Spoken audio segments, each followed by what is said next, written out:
Now that we've created our button, the next step is going to be to start implementing our jets. These jump jets, we want a fuel gauge. It'll start off at maximum fuel, it'll dip down to 0. If it ever hits 0, the jump jets will turn off, and while the jump jets are off, it'll slowly recharge. Now, even without having the jets actually do anything, we can still implement this meter. So what we're going to do is we're going to add a variable to the Jeep class, and then we're going to add a gauge that you can see on screen. Open up your solution files and do a search for cprop Jeep. This is the name of the class in the source engine, and here we'll find vehicle Jeep. And we know this is the right source file because we see that it's got all the definitions for the member functions. And if we right-click on cprop Jeep, we can go to the H file where the class itself is defined. If we scroll down, we'll find where all of the variables are declared at the bottom. Let's add in a float for our fuel meter and call it mfl fuel. Whenever you add a variable to a class in the source engine, it's important to also add that variable to the class's data description if it has one. You can do this by adding another define field call within the data description block. By adding this entry, you allow this variable to be saved and restored along with all the rest whenever the user saves the game. Right here, we need to add in something of field type. To look up all the different possible types, we can use the handy Go to Definition feature again and find this enum. This is a list of all of the different types of things we could put in that field, but the one we want is field float. So we'll close this back up, add in field float. Stick a comma at the end, and we're done. Now that we've finished adding this new variable, we have to initialize it.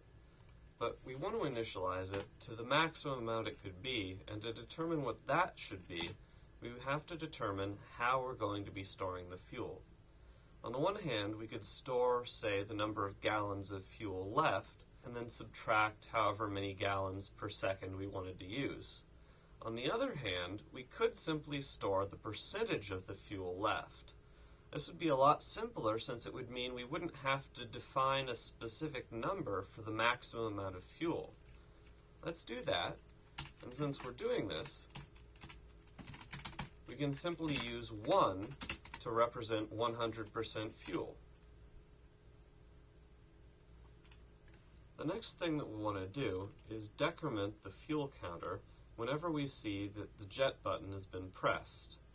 The amount we decrement it by is going to be something that can heavily influence the gameplay and is probably something that we're going to want to fine-tune. So, instead of hard-coding it in, we're going to define it up here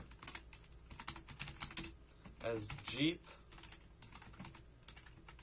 fuel consume rate.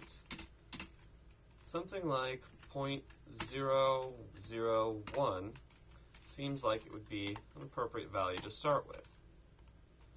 The other thing that we need to keep in mind is that we're going to have to regenerate our fuel.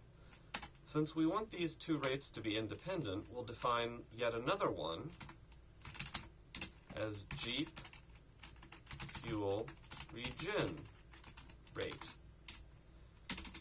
This we'll define as something a bit higher, say 0.01. We'll save that.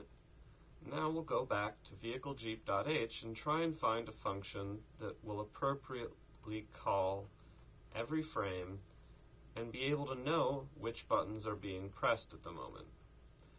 Now if we look through these functions, we'll see process movement, drive vehicle, and right up at the top, drive vehicle is called for frame, which we can see by noticing that it's past a frame time, and that just wouldn't make sense unless it was called almost every frame.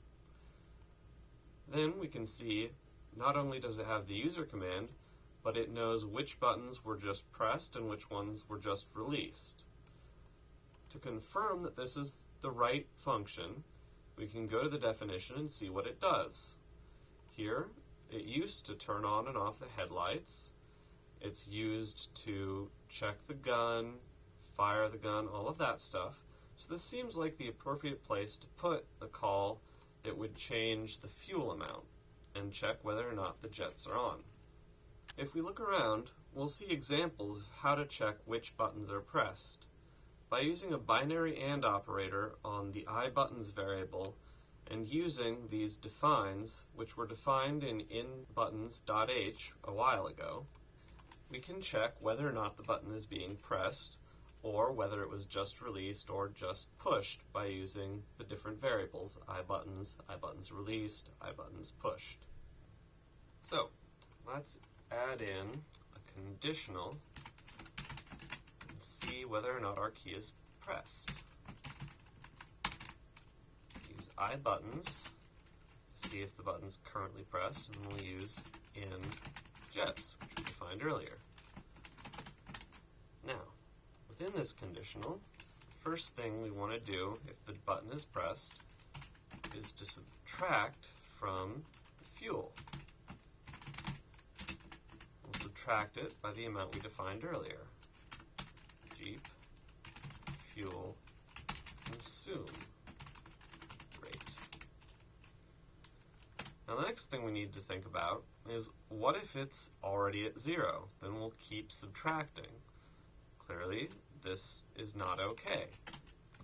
So, we'll have to add in a check to catch that. If the fuel is less than 0, we need to set it equal to 0.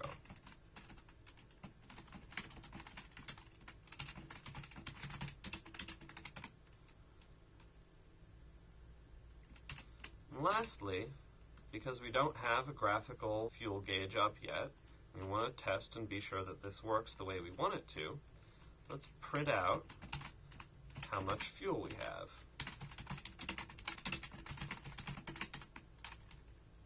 Again, don't forget the \n, or the console will become very, very cluttered very quickly. So, let's build it.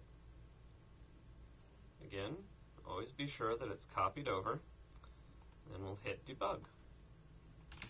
Load up our map.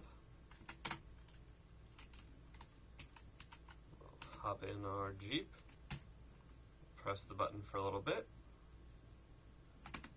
and then we'll see what we get.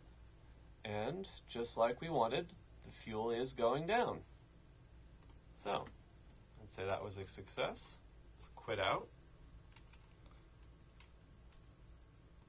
Now, we'll want to add in something to restore the fuel. So, let's add this else, as if it's not being pressed.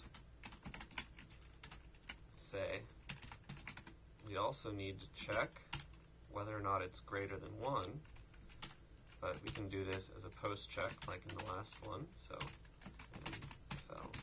fuel plus equals Jeep fuel regen rate if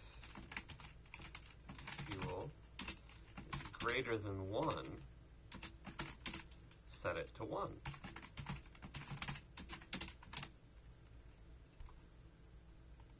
Alright, let's just clean this up a little bit here.